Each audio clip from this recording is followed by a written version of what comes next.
देखो आज का टॉपिक हमारे पास है इलेक्ट्रोड विभव। इलेक्ट्रोड विभव, बातें बंद करो आप सभी और बोर्ड पे ध्यान दो, ठीक है।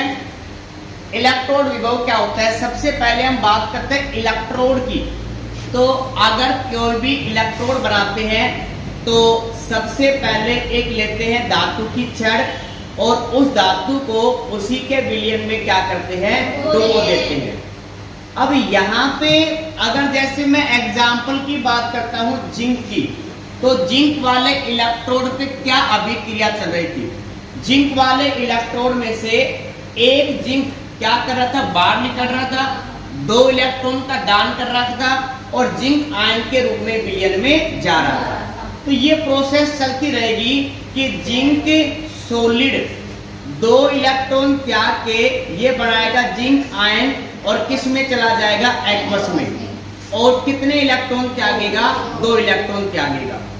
तो ये प्रोसेस बार बार चलती रहेगी, मतलब एक जिंक आता रहेगा, जिंक आयन बनेंगे, वो विलयन में जाते रहेंगे और जो जो इलेक्ट्रॉन है ये इलेक्ट्रॉन ये इस इलेक्ट्रोड पे क्या हो जाएंगे, इकट्ठा हो जाएंगे। क्लियर है?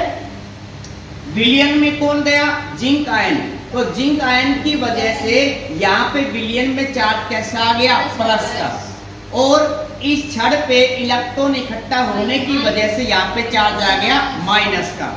तो इन दोनों के बीच में आवेश का क्या हो गया, अंतर हो गया। जब आवेश का अंतर होता है तो यहाँ पे विभव यानी कि करंट उत्पन्न होगा और उसे ही हम क्या कहेंगे, इलेक्ट्रोड विभव। तो परिभाषा क्या होगी कि किसी भी इलेक्ट्रोड में क्या छड़ और विलयन के बीच आवेश के अंतर की वजह से जो विभव उत्पन्न होता है उसे क्या कहेंगे, इलेक्ट्रोड विभव कहेंगे। क्लियर है? अब जो इलेक्ट्रोड विभव है ये 2 प्रकार का होता है। कौन कौन सा भाई? फर्स्ट होता है ऑक्सीकरण विभव या ऑक्सीकरण इलेक्ट्रोड विभव, और अगर अपचयन होता है तो उसको क्या कहेंगे, अपचयन इलेक्ट्रोड विभव। यानी कि अगर आपके पास किसी भी इलेक्ट्रोड का ऑक्सीकरण होगा तो उसका विभव क्या कहलाएगा, ऑक्सीकरण इलेक्ट्रोड विभव कहलाएगा या ऑक्सीकरण विभव कहते इसमें, ठीक है। इलेक्ट्रोड हटा रहे हैं, अगर अपचयन होगा तो क्या कहलाएगा, अपचयन विभव होगा। क्लियर इसमें? अब जो इलेक्ट्रोड विभव है इसको किससे रिप्रेजेंट करते हैं, ई से। किससे रिप्रेजेंट करते हैं, ई से रिप्रेजेंट करते हैं। अब अगर ऑक्सीकरण विभव होगा तो हम इसको रिप्रेजेंट करेंगे ई ऑक्स से। तो यहाँ पे ई का मतलब होता है इलेक्ट्रोड विभव और ऑक्स का मतलब क्या होगा, ऑक्सीकरण होगा इसमें।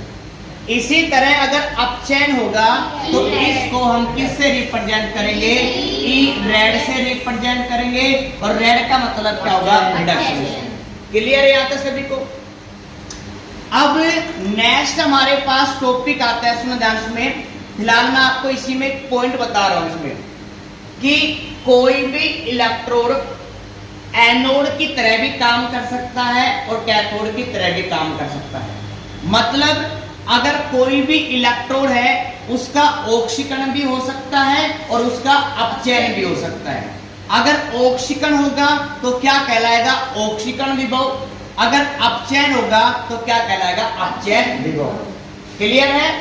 अब आगे हम पढ़ेंगे कि सर ऑक्सीकरण विभव दे रखा है, अपचयन विभव भी दे रखा है, तो हम कौन सा यूज करेंगे, मतलब ऑक्सीकरण यूज करेंगे या अपचयन यूज करेंगे। तो इसके बारे में मैं आपको आगे पढ़ाऊंगा जब टॉपिक उसमें बताऊंगा, ठीक है। लेकिन फिलहाल आप एक बात याद रखना कि किसी भी इलेक्ट्रोड का ऑक्सीकरण विभव भी हो सकता है और अपचयन विभव भी, ठीक है। दोनों में से कोई सा भी हो सकता है। नेक्स्ट टॉपिक हमारे पास है सेल विभव।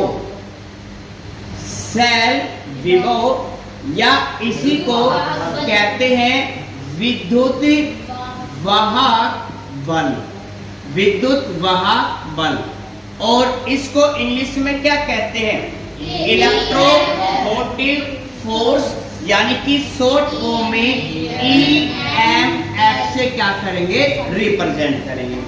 अब सेल विभव क्या होता है, विद्युत वाहक बल क्या होता है। तो सबसे पहले अगर हमारे पास किसी भी सेल में दो इलेक्ट्रोड है, मतलब एक का ऑक्सीकरण विभव है, एक का क्या अपचयन विभव। अगर एक एनोड है तो वो क्या कहलाएगा, एनोड का विभव कहलाएगा। कैथोड है तो क्या कहलाएगा, कैथोड का विभव। तो किसी भी सेल में दोनों इलेक्ट्रोडों के विभव का जो अंतर होता है उसे ही क्या कहते हैं, सेल विभव कहते हैं, या क्या कहते हैं, विद्युत वाहक बल। मतलब एनोड का जो इलेक्ट्रोड विभव है और जो कैथोड का जो इलेक्ट्रोड विभव है, इन दोनों का अंतर ही क्या कहलाता है, सेल विभव या विद्युत वाहक बल कहलाता है। कैसे निकालेंगे भाई विद्युत वाहक बल का मान, एनोड या कैथोड में से एक को घटा देंगे। अब एनोड में से कैथोड को घटाएंगे या कैथोड में से एनोड, भाई ज्यादा में से अधिक को घटाएंगे। एनोड कैसा होता है, नेगेटिव होता है। कैसा होता है, नेगेटिव। और कैथोड कैसा होता है, पॉजिटिव। तो पॉजिटिव का मतलब कैथोड का मान ज्यादा है और एनोड का मान कैसा है, कम। ये सिर्फ एक ट्रिक है, ध्यान रखना, ठीक है। तो हम यहाँ पे क्या करेंगे कि जो कैथोड है, कैथोड का इलेक्ट्रोड विभव, कैथोड का इलेक्ट्रोड विभव है, उसमें से हम घटा देंगे किसको, एनोड के इलेक्ट्रोड विभव को क्या करेंगे, घटा देंगे। तो हमारे पास क्या आ जाएगा, सेल विभव या विद्युत वाहक बल। अब इलेक्ट्रोड विभव को किससे रिप्रेजेंट करते हैं, E से। किससे रिप्रेजेंट करेंगे, E से। किसका हमें बताना है भाई, कैथोड का।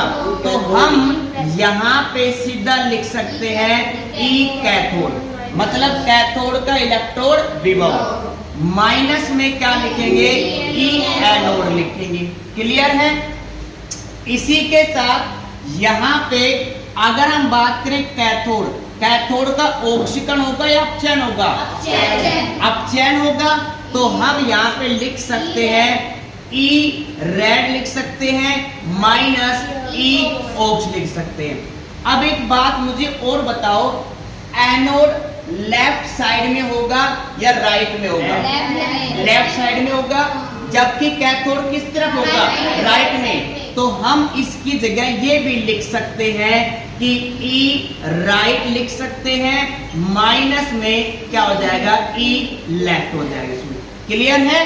तो इन सभी को ऐसे लिख सकते हैं। सेल विभव या विद्युत वाहक बल को हम डिनोट करेंगे EMF से, या सीधा लिख सकते हैं E सेल। ई सेल का मतलब क्या है, सेल विभव, या EMF लिखेंगे तो भी क्या होगा, विद्युत वाहक बल।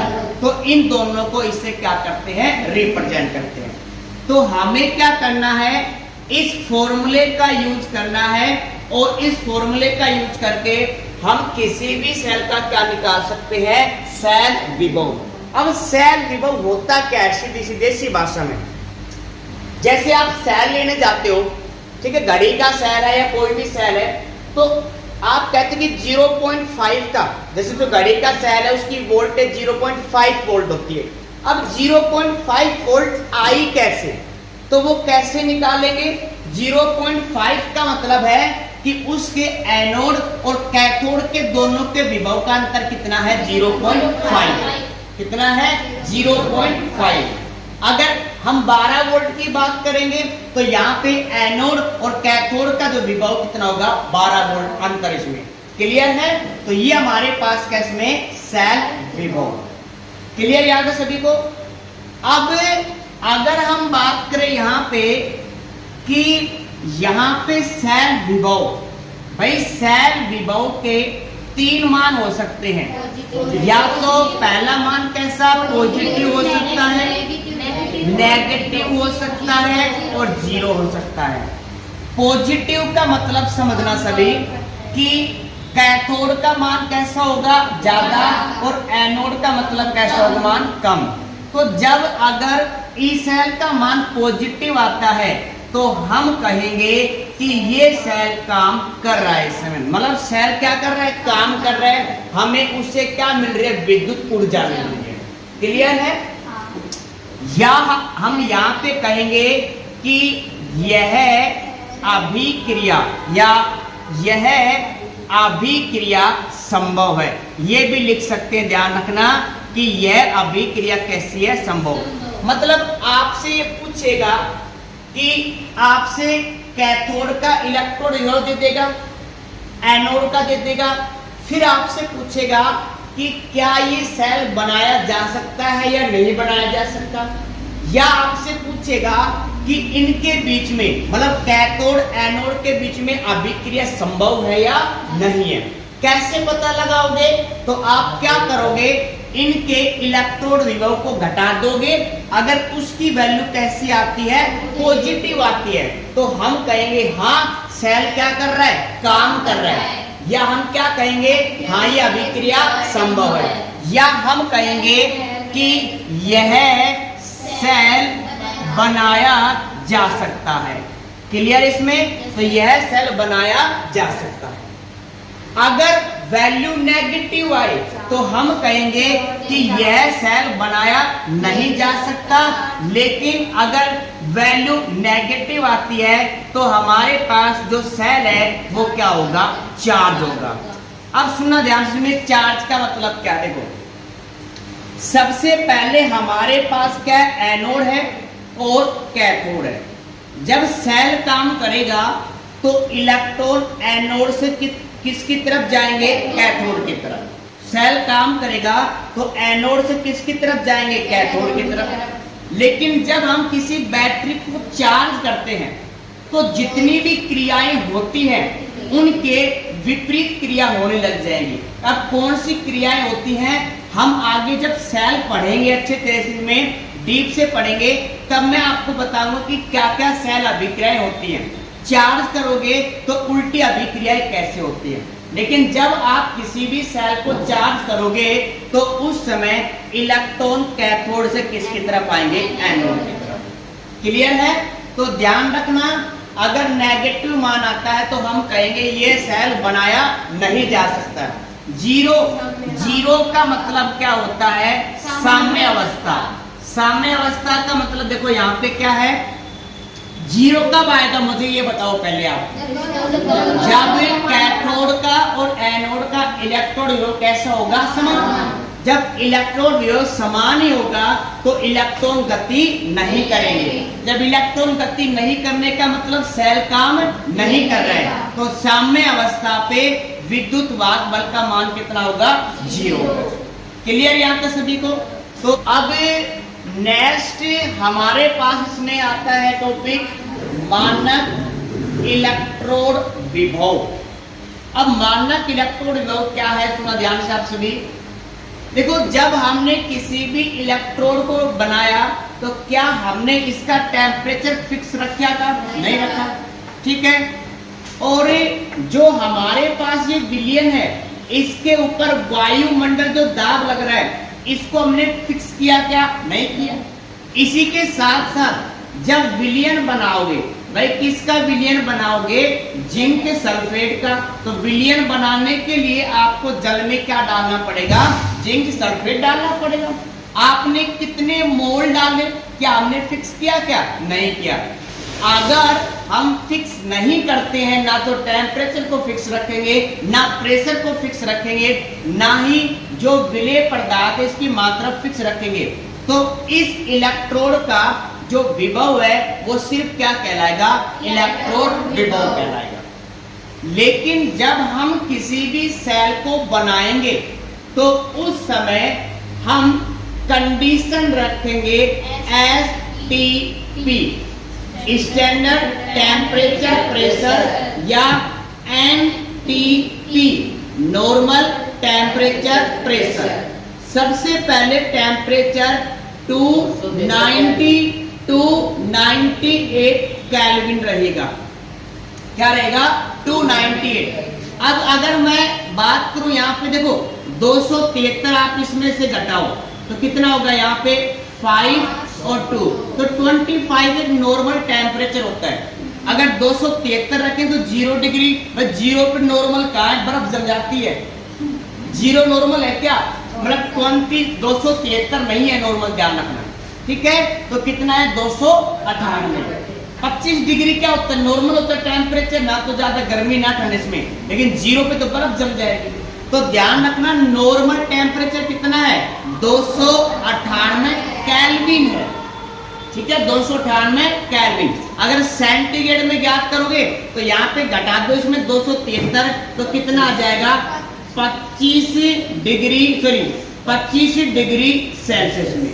क्लियर है, तो 298 केल्विन टेम्परेचर या 25 डिग्री सेल्सियस क्या माना जाता है, नॉर्मल। इसी के साथ नॉर्मल प्रेशर, वायुमंडल के जो द्वारा हमारे शरीर पे इस समय जो दाब लग रहा है वो कितना है, 1 एटीएम। कितना है, 1 एटीएम। अगर ज्यादा कर दिया जाए तो नॉर्मल रह पाओगे क्या, नहीं रह पाओगे, सांस लेने में क्या होगा, तकलीफ इसमें, जैसे नीचे चले गए तो आप इसमें। तो यही जो आपके पास नॉर्मल प्रेशर है वो कितना रखोगे, 1 एटीएम रखोगे। क्लियर है। जब आप किसी भी धातु का विलयन बनाओगे तो उसकी सांद्रता आपको हमेशा हमेशा क्या रखनी है, 1 मोल पर लीटर। मतलब आपको कितना मोल डालना है, 1 मोल डालना है। ये फिक्स कर दिया मैंने। अब अगर आप किसी भी सेल का इलेक्ट्रोड बनाओगे तो टेम्परेचर 298 रखना पड़ेगा, प्रेशर 1 एटीएम रखना पड़ेगा, जो आप विलय मिलाओगे वो कितना रहेगा, 1 मोल रहेगा। अगर इन कंडीशन पर किसी भी सेल का या किसी भी इलेक्ट्रोड का जो विभव है उसे क्या कहेंगे, मानक इलेक्ट्रोड विभव। क्या कहेंगे, मानक इलेक्ट्रोड विभव। तो परिभाषा क्या होगी कि एसटीपी कंडीशन पर, ठीक है, किसी सेल का जो इलेक्ट्रोड विभव है उसे ही क्या कहते हैं, मानक इलेक्ट्रोड विभव कहते हैं, ठीक है। या एक इसको ऐड करना चाहें तो 1 मोल पर लीटर वाले विलयन वाले किसी इलेक्ट्रोड का एसटीपी कंडीशन पर जो इलेक्ट्रोड विभव होता है उसी को क्या कहेंगे, मानक इलेक्ट्रोड विभव कहेंगे। अब अंतर क्या है इलेक्ट्रोड विभव में और मानक इलेक्ट्रोड विभव में, सिर्फ और सिर्फ हम यहाँ पे क्या लगाएंगे, नोट लगाएंगे। क्लियर है। अपने बुक में, ठीक है, हमें सिर्फ और सिर्फ डिस्कस करना है, मानक कंडीशन पे डिस्कस करना है। क्लियर है। अगर उसका ऑक्सीकरण होगा तो ऑक्सीकरण विभव, लेकिन अगर मानक कंडीशन है तो क्या कहलाएगा, मानक ऑक्सीकरण विभव। और सिर्फ यहाँ पे क्या लगाएंगे, ई नोट ऑक्सीजन। इसी तरह मानक अपचयन विभव, तो यहाँ पे क्या लगाएंगे, ई नोट रेड लगाएंगे। इसी तरह अगर हमारे पास सेल बनाएंगे तो अगर उसकी मानक कंडीशन है तो क्या कहेंगे, मानक सेल विभव या मानक विद्युत वाहक बल। कैसे डिनोट करेंगे, ई नोट सेल या ई नोट ईएमएफ किसके बराबर होगा, ई नोट कैथोड माइनस ई नोट एनोड। क्लियर है। तो ये हमारे पास क्या थी, मानक कंडीशन। कर लो इसमें। अब इसको नोट करो, फिर जल्दी से हम इसमें न्यूमेरिकल करेंगे, फिर आगे चलेंगे। जल्दी से क्वेश्चन सीखो आप सभी, फिर आगे इसको सोल्व करना है ना। देखो भाई, कॉपर की छड़ को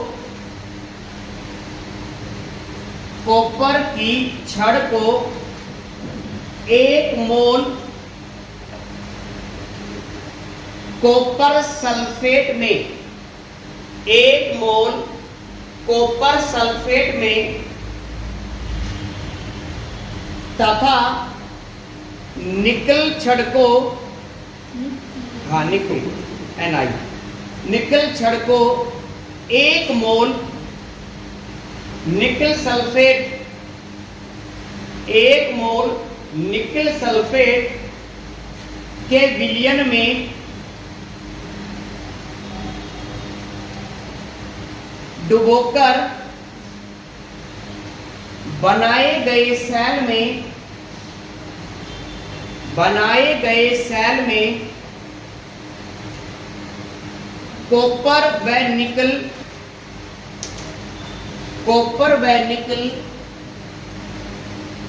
का इलेक्ट्रोड विभव क्रमशः प्लस का 0.34 व माइनस का 0.25 वोल्ट है तो माइनस का 0.25 वोल्ट है तो फर्स्ट लिखो इसमें फर्स्ट पॉइंट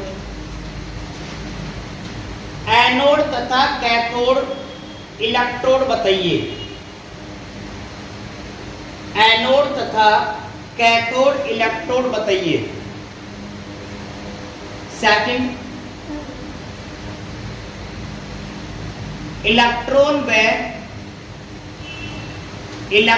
व विद्युत धारा की दिशा बताइए। इलेक्ट्रॉन व विद्युत धारा की दिशा बताइए। नेक्स्ट इसमें थर्ड, प्रत्येक इलेक्ट्रोड पर होने वाली अभिक्रिया बताइए।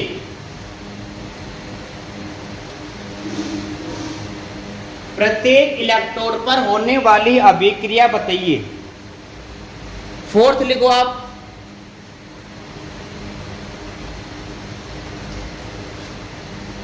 पूर्ण सेल अभिक्रिया बताइए।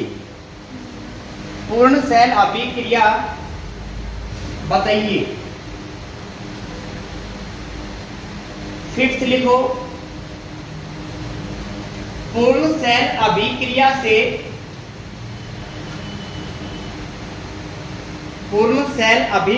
से सेल अभिक्रिया का निर्माण कीजिए।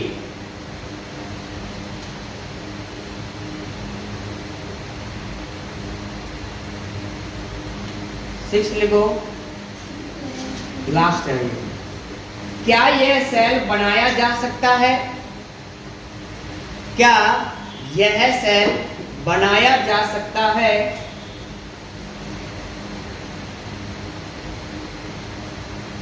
अर्थात यह अभिक्रिया संभव है या नहीं?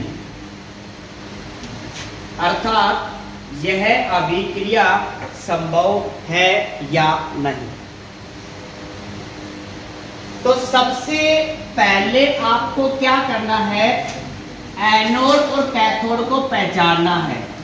लेकिन एनोड और कैथोड को पहचानने के लिए मैंने आपको ट्रिक बताई थी। सबसे पहले आप ये देखो, क्या इस ट्रिक में ये दोनों हैं या नहीं है। अगर ट्रिक में इन दोनों में से ऊपर पाया जाएगा वो एनोड कहलाएगा, और जो नीचे पाया जाएगा वो क्या कहलाएगा? कैथोड कहलाएगा। तो ट्रिक क्या थी, सुनो ध्यान से।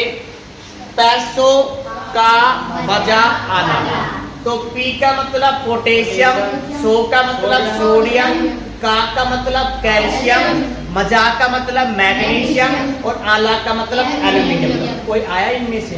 कोई भी नहीं आया। ठीक है, नेक्स्ट, जीन्स फैशन लड़ावे है। जीन्स का मतलब जी, फैशन का मतलब एफी, लड़ावे का मतलब पीबी, और है का मतलब हाइड्रोजन। नहीं आया कोई भी। ठीक है, क्यों मरे एजी, तो क्यों का मतलब कॉपर, तो क्या आया है पहले? कॉपर आ गया इसमें। क्यों मरे, मरे का मतलब मरकरी, एजी का मतलब सिल्वर। नहीं आया हमारे पास। सोना पिटावे है। तो ये जो सारणी है इसमें से निकल नहीं आया, इसीलिए मैं आपको एक बड़ी सारणी बताऊंगा जिसमें सारे के सारे धातु हैं। ठीक है, लेकिन फिलहाल मैं आपको इतना बता रहा हूं कि निकल जो है वो एनोड है और कॉपर क्या है? कैथोड। सारणी में आगे पढ़ाऊंगा इसमें। ठीक है, बड़ी वाली सारणी में, तो उसमें मैं आपको फिर से बता दूंगा भाई ये निकल कहां किस पोजीशन पे है, कॉपर किस पे है। लेकिन फिलहाल मैं आपको ये बता रहा हूं कि फर्स्ट हमारे पास जो एनोड है, जो एनोड है वो किसका, निकल का है, और जो कैथोड है वो किसका है, कॉपर का है।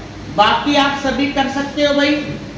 सेकंड क्या पूछ रहे बताना, इलेक्ट्रॉन की दिशा। तो इलेक्ट्रॉन भाई एनोड से कैथोड की तरफ, यानी कि निकल से किसकी तरफ होगा, कॉपर की तरफ। तो आपको यहाँ पे लिखना है इलेक्ट्रॉन की दिशा। तो इलेक्ट्रॉन की दिशा क्या रहेगी, निकल से किसकी तरफ, कॉपर की तरफ। ठीक है। सेकंड क्या पूछ रहा है इसमें, विद्युत धारा की दिशा। तो ये हमने पढ़ा था कॉपर से निकल की तरफ, इसमें विद्युत धारा की दिशा। तो जिस तरफ इलेक्ट्रॉन की दिशा होती है उसके विपरीत किसकी दिशा होती है, विद्युत धारा की। तो कॉपर से किसकी तरफ आएगी, निकल की तरफ। क्लियर है। नेक्स्ट क्या पूछ रहा आपसे, थर्ड बताओ भाई।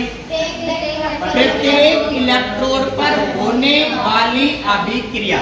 भाई एनोड पे क्या होगा, ऑक्सीकरण। क्या होगा, ऑक्सीकरण। और कैथोड पे क्या होगा, अपचयन। तो यहाँ पे जो एनोड पे अभिक्रिया होगी उसको क्या कहेंगे, एनोड। अर्धशैल अभिक्रिया। एनोड पे क्या होगा, ऑक्सीकरण।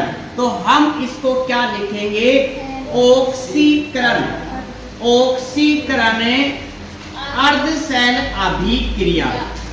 अर्धशैल अभिक्रिया क्या होगा भाई, ऑक्सीकरण का मतलब इलेक्ट्रॉन त्यागना। तो यहाँ पे निकल कैसा होगा, सॉलिड होगा। ये निकल कितने इलेक्ट्रॉन त्यागता है, 2। और जब 2 इलेक्ट्रॉन त्यागेगा तो चार्ज कैसा आएगा, +2। और ये निकल आयन है, किस में जाएगा, विलयन में जाएगा। और कितने इलेक्ट्रॉन त्याग दिए, 2। इसी तरह जब कैथोड के ऊपर अभिक्रिया होगी तो उसको कहेंगे कैथोड अर्धशैल अभिक्रिया। कैथोड पे क्या होता है, अपचयन। तो यहाँ पे हम क्या लिखेंगे, अपचयन अर्धशैल अभिक्रिया। अब कैथोड किसका है, किसका है, कॉपर। तो क्या है, धातु है। और धातु कभी भी इलेक्ट्रॉन ग्रहण नहीं करती। तो इसका मतलब हम किसका प्रयोग करेंगे, कॉपर आयन का, जो कहां से आएगा, विलयन से आएगा, ध्यान रखना। तो यहाँ पे आप ऐसा मत करना कॉपर +2 वगैरह, इसमें कॉपर कभी भी, यानी धातु कभी भी इलेक्ट्रॉन ग्रहण करती नहीं है, आयन करते हैं भाई। तो यहाँ पे कॉपर आयन कहां से आएगा, विलयन में से आएगा। तो क्या लिखेंगे, AQ लिखेंगे। कितने इलेक्ट्रॉन ग्रहण करेगा, 2। और क्या बनाएगा, कॉपर सॉलिड बना देगा। क्या बनाएगा, कॉपर सॉलिड बनाएगा। नेक्स्ट 4 भाई क्या है, पूर्ण शैल अभिक्रिया। तो हम इन दोनों को आपस में क्या करेंगे, ऐड कर देंगे या जोड़ देंगे, पूर्ण शैल अभिक्रिया। अब मैंने आपको बताया था सेम कट जाएंगे।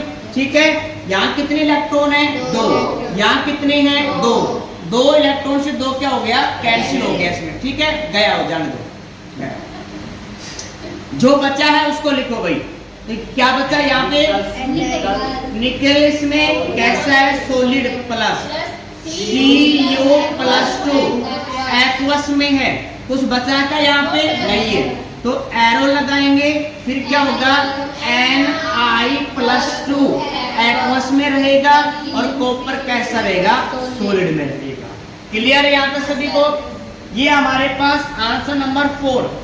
अब नेक्स्ट हमारे पास है आंसर नंबर 5। क्या पूछ रहा है आपसे, पूर्ण शैल अभिक्रिया से शैल अभिक्रिया। अब जो बच्चे नहीं आए थे, ठीक है, मैं लेक्चर सेंड कर दूंगा, आप देख लेना। फिलहाल मैं करके बता रहा हूं। उसमें सबसे पहले देखो, लेफ्ट साइड में क्या होता है, एनोड होता है। और राइट में क्या होता है, कैथोड होता है। एनोड पर चार्ज कैसा होता है, नेगेटिव होता है। और कैथोड पे कैसा होता है, पॉजिटिव। एनोड पे क्या हो रहा है वो लिखना है। एनोड पे मतलब जिंक है, जो कि सॉलिड है वो 2 इलेक्ट्रॉन त्याग के किस में बदल गया, निकल आयन में बदल गया। यही तो हो रहा है एनोड पे, और कुछ थोड़ी ना हो रहा इसमें भाई। निकल है 2 इलेक्ट्रॉन त्याग के Na+2 में चेंज हो गया। तो इसको कैसे लिखेंगे, ऐसे लिखे, इसमें देखो निकल था भाई, कैसा था, सॉलिड था, उसने इलेक्ट्रॉन त्याग दिए और किस में बदल गया, निकल आयन में, और कहां पे चला गया, विलयन में। ये लिखना है वैसा आपको, निकल सॉलिड से किस में बदल गया, निकल आयन में, जो कि कहां पे गया, विलयन में। लेकिन कैथोड पे क्या हो रहा है, कॉपर इलेक्ट्रोड कॉपर एक्वस है, जो कि आयन है, इसमें 2 इलेक्ट्रॉन ग्रहण करके क्या बन गया, कॉपर सॉलिड बन गया। तो आपको यहाँ पे क्या लिखना है, कॉपर आयन किसमें है, विलयन में है, इलेक्ट्रॉन ग्रहण करके कॉपर क्या बना लिया, सॉलिड। ठीक है। और एनोड और कैथोड को जोड़ने का काम कौन करता है, लवण सेतु। और लवण सेतु को हम यहां से ऐसे डबल डंडी से क्या करेंगे, डिनोट करेंगे। क्लियर है। तो यहाँ पे ये ध्यान रखना, ये जो डबल लाइन है ये क्या है, लवण सेतु है। क्लियर है। जेल कौन सा भरा था, अगार जेल, उसमें क्या लिया था, लवण। KCl का या Cl किसी का भी लवण ले सकते हैं। क्लियर है। करना इसमें ऐसे करना, आपको ध्यान रखना। अब नेक्स्ट हमारे पास इसमें 6 क्या पूछ रहा है, क्या यह सेल बनाया जा सकता है या नहीं, या अभिक्रिया संभव है या नहीं। कहने का मतलब देसी भाषा में आपसे सेल विभव पूछ रहा है आपसे। ठीक है। तो फॉर्मूला क्या होगा भाई, E naught cell is equal to E right लिख सकते हैं यहाँ पे, E राइट माइनस है E लेफ्ट, या कैथोड माइनस लिख सकते हैं, एनोड लिख सकते हैं। क्लियर इसमें। अब इसकी वैल्यू आपको दे रखे थे, क्वेश्चन में दे रखा था ना कि इसका इलेक्ट्रोड विभव का मान क्रम से दे रखा था। Yes sir. कॉपर का कितना दे रखा है, 0.3। कॉपर एनोड है या कैथोड है, तो पहले किसका लिखेंगे, कैथोड का लिखेंगे ना इसमें। तो यहाँ पे क्या है, कॉपर की वैल्यू बताओ भाई, प्लस का 0.34 माइनस। अब मुझे लेफ्ट का मतलब क्या होगा, एनोड होगा ना वहां पे। एनोड किसका है, निकल का है, तो निकल का इलेक्ट्रोड युग्म का मान माइनस का 0.25, माइनस माइनस क्या हो गया, प्लस। तो 0.34 प्लस 0.25 कितना हो गया भाई, 0.59 कितना हो गया, 0.59। अब ये बताओ इसका मान पॉजिटिव है नेगेटिव, तो पॉजिटिव है, तो क्या ये सेल बनाया जा सकता है क्या, हाँ। क्या ये अभिक्रिया संभव है क्या, हाँ। क्लियर है। ऐसे करने थे आपको, लास्ट में लिख लेना इसमें, हाँ ये सेल बनाया जा सकता है। जल्दी से नोट करो आप सभी, फिर नया टॉपिक पढ़ेंगे इसी में। सर इसमें मानना वो थोड़ी सी हाँ से नोट क्यों लगाया, इसमें मानना कंडीशन लेके चलेंगे हमेशा हम इसमें। नहीं ऐसा कुछ नहीं दे रखा, मैंने क्या कहा था, हमारे सिलेबस में हम STP दे रखा है, तो ठीक है, नहीं मान के चलेगा, ठीक है। STP हमें यूज करना है इसमें। क्लियर है ना सभी को आप।